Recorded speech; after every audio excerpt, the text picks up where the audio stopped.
So what's up, guys? I've not done a tractor video in a while. If you rednecks that watch the channel, I've got a little update for you. It's kind of a different update, but some things are going to be changing. I'm starting to do a little work on the side, you know, something to break the monotony of the race car stuff.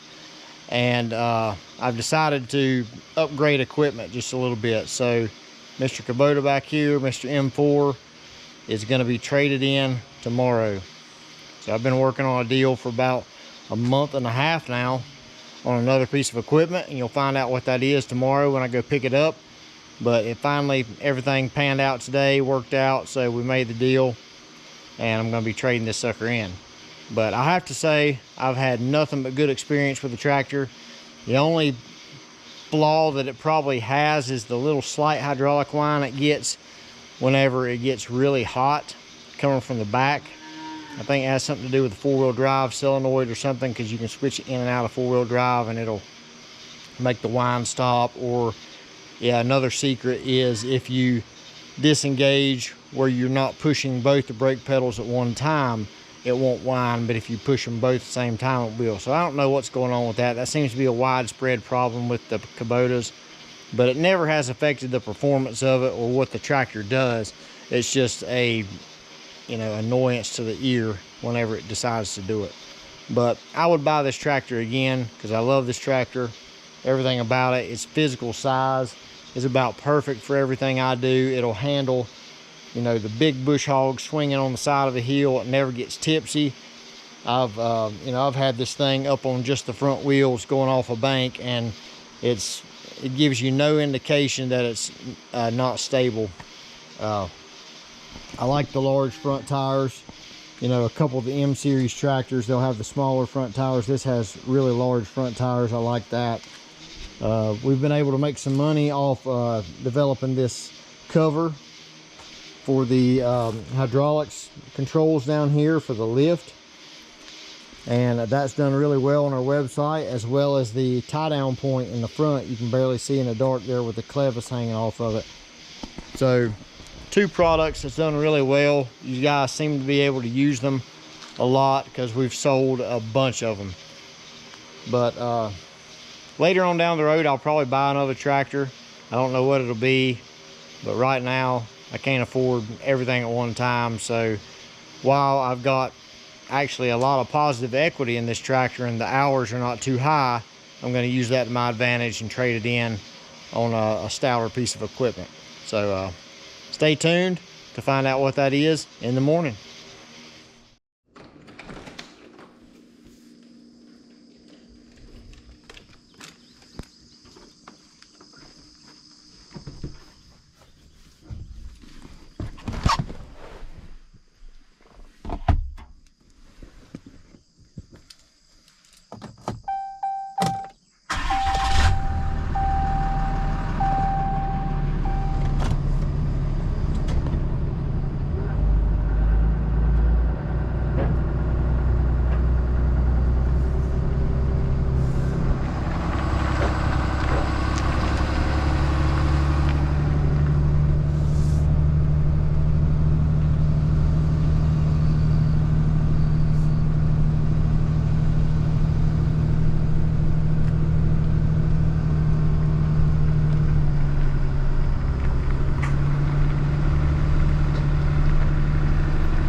So just got back from dropping the tractor off, and we have a new piece of equipment sitting in the yard. Not new, but new to me.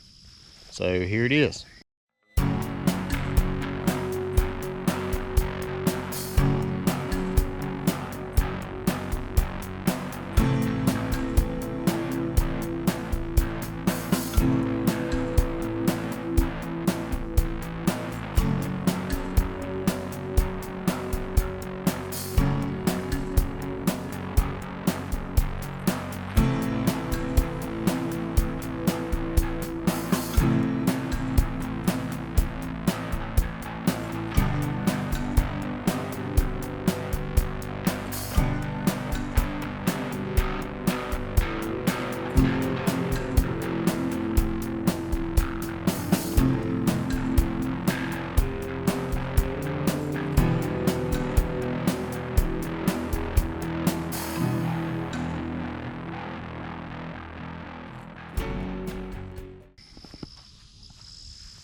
We have a John Deere 331G. This is a 92 horsepower track loader. It's maxed out, got all the options from heated seat to backup camera, ride control, stuff I don't even know yet, but it's loaded. The only thing it doesn't have that I can see is the extra light package that goes right there, but it does have the extra lights in the rear, I believe.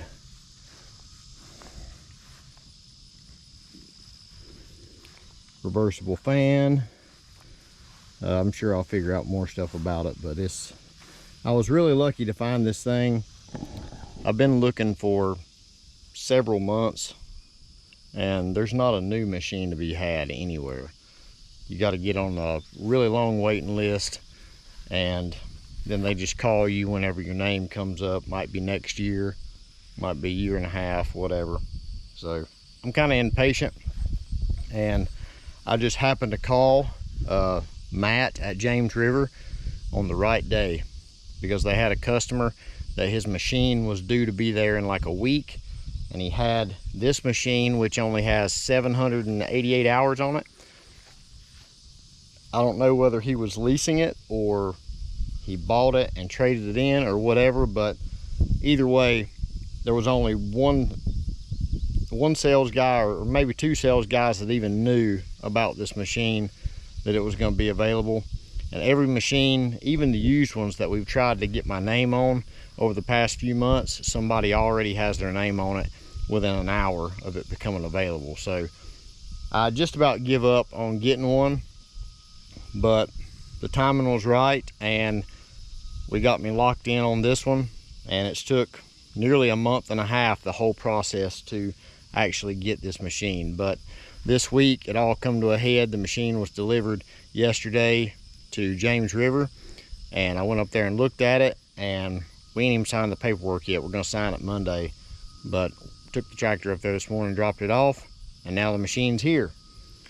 So I'll be the first to tell you, I'm a complete newbie on any type of skid steer stuff. I have never even sit in one until this, and I had them put my access code in there that I wanted for getting it started up, and I took it to the bottom of their parking lot this morning. When I got there, messed around a little bit, got the feel of it enough where I thought I was confident to load it on the trailer, and drove it up on the trailer. I will say, it sucks putting it on a trailer like this,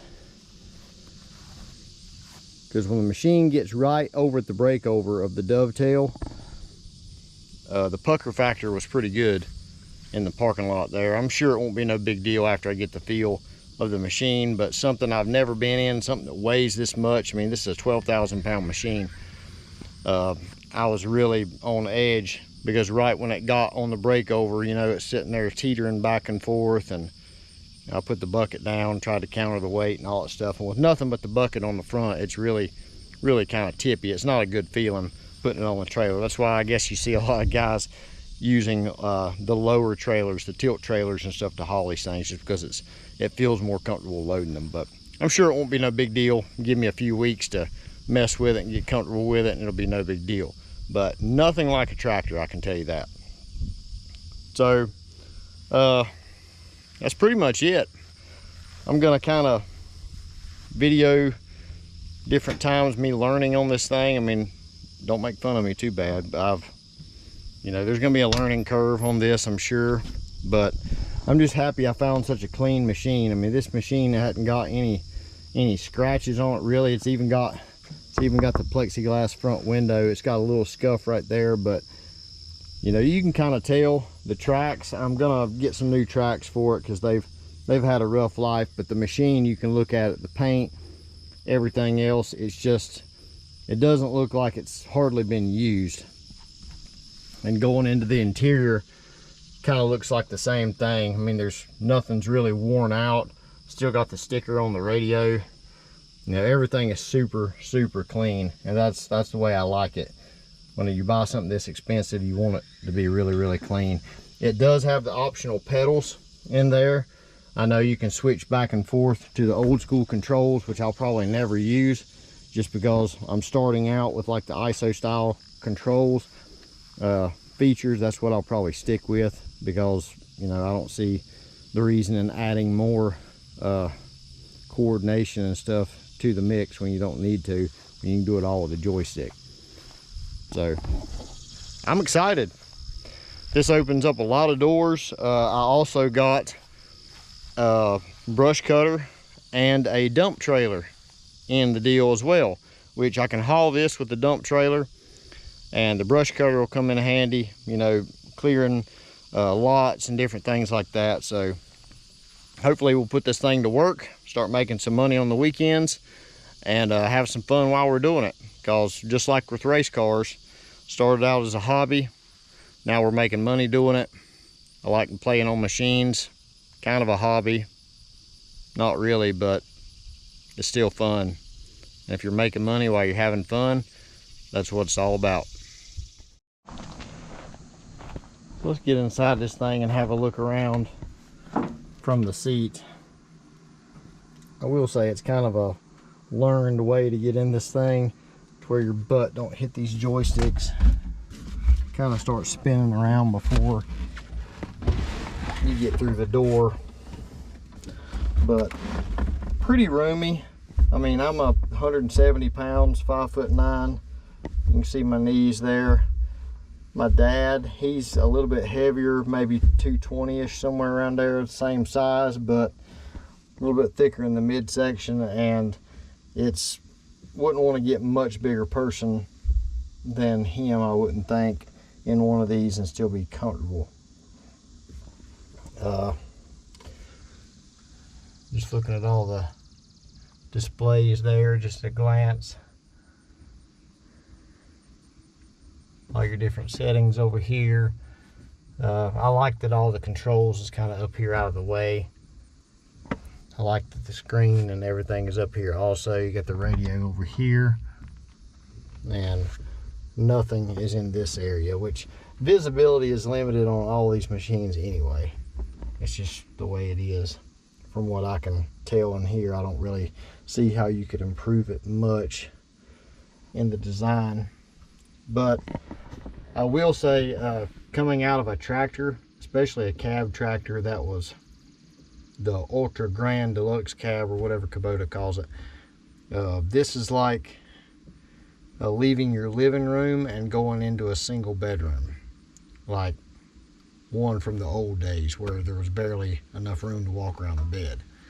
So cab is definitely smaller, more compact, something I'll have to get used to. I'm already pretty much used to it, but when I first got in here, it was like, whoa, this is really, really tight compared to what I'm used to in the tractor, because I could fit my whole family, 4 of us, in my tractor and still have room to run the controls and do everything.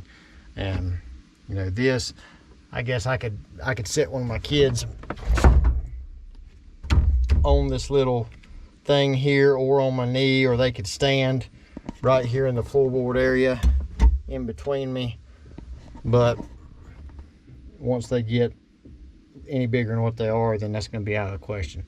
So don't really need to be in here anyway, but you know how it is, dads, sometimes you have to babysit and you still have to work.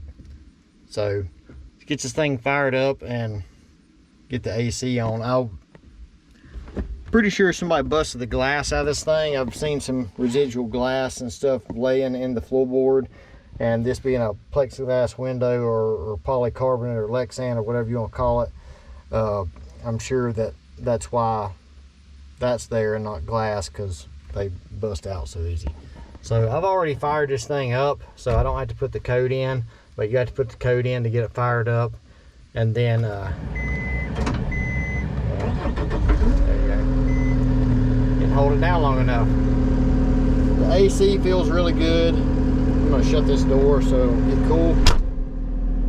The AC feels really good. I like that it has a vent here, a vent here, a vent there, and a vent there. So it kind of surrounds your entire body with air, versus some of the other models I looked at, which I wasn't going to get a John Deere, and I didn't get this because I was just stuck on this brand and what it offered. It was just what was available. But now that I start to really look at the creature comforts and aspects of this machine, I really do like a lot of things about it that I probably would not have liked on the other machines had I seen them after I seen this one. So controls here, obviously it's not going to go anywhere because it's in park, but bucket control, and this is your driving control. I don't know what all these buttons do yet. I'm learning, so we'll get to that eventually. I know with this right here, you can control the flow of your hydraulics, the percentage. You can select everything up here from your display and run the machine wide open, but throttle back the hydraulic pressure so it's not so snappy. A lot of that is also here where you can control the sensitivity of your joysticks. You can control whether you use foot pedals or it's just joystick, or there's 3 different ways the machine can operate. Your self-leveling bucket stuff. You know, just this machine has ride control for smoothing it out a little bit over rough terrain. So just a lot of stuff I might have to learn. But everything's pretty much laid out with instructions, so you don't have to get a book out and read a bunch of stuff. It's got plenty of labels and stickers showing you what every single thing does. I just haven't really taken time to look at all of them yet. So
at the barn, got it sitting here running, give it a little bath, get all the dust from where I was playing in the gravel today off of it.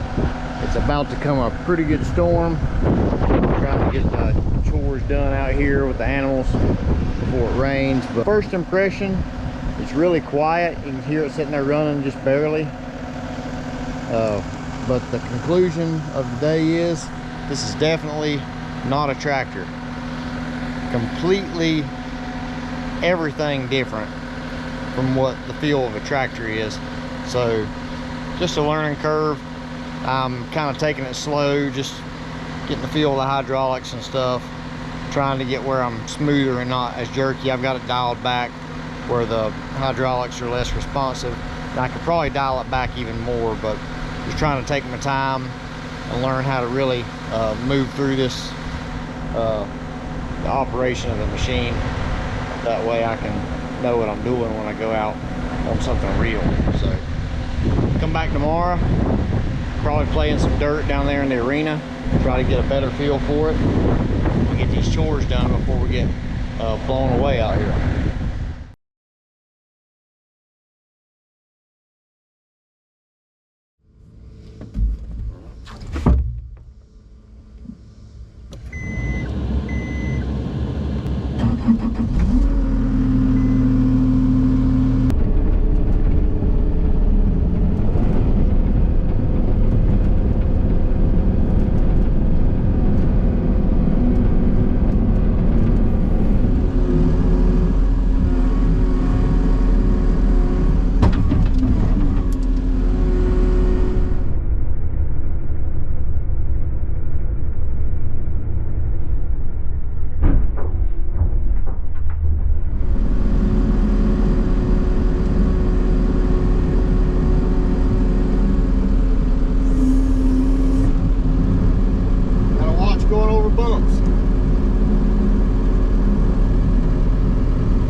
So I hope you guys enjoyed watching me make a fool out of myself trying to run this thing the past couple days. Definitely not going to hop in one of these machines and move like some of these guys that that do this for a living do. It's a learned thing that's going to take time. It's going to take me some time. Today has been 100% better than yesterday, but it's still going to take a good while before I'm moving as fast as some of these guys, like my neighbor over there. I hear him moving equipment and stuff over there now, but watching him just, you know, and you know, he don't even stop. It's like the bucket going down and getting the dirt or the gravel or whatever and backing up. Everything's a fluid motion, and he's moving at the highest rate of speed the thing can go. And it's just not something you're just going to jump in one of these machines and do unless you've done it before, and I haven't done it. So we'll get there, but I'm still excited to have the machine, and I'm just going to share my experience with it like I do with everything else I do with you guys, just so maybe somebody like me who was digging around on YouTube watching every video on every machine model that was possible that I might end up buying, maybe this video will be helpful to somebody doing the same thing in the future. So subscribe to the channel. Dirt moving videos, race car videos, you know, listening to some dumb redneck talk about stuff. That's what you get. Rock Solid Motorsports YouTube. See you guys.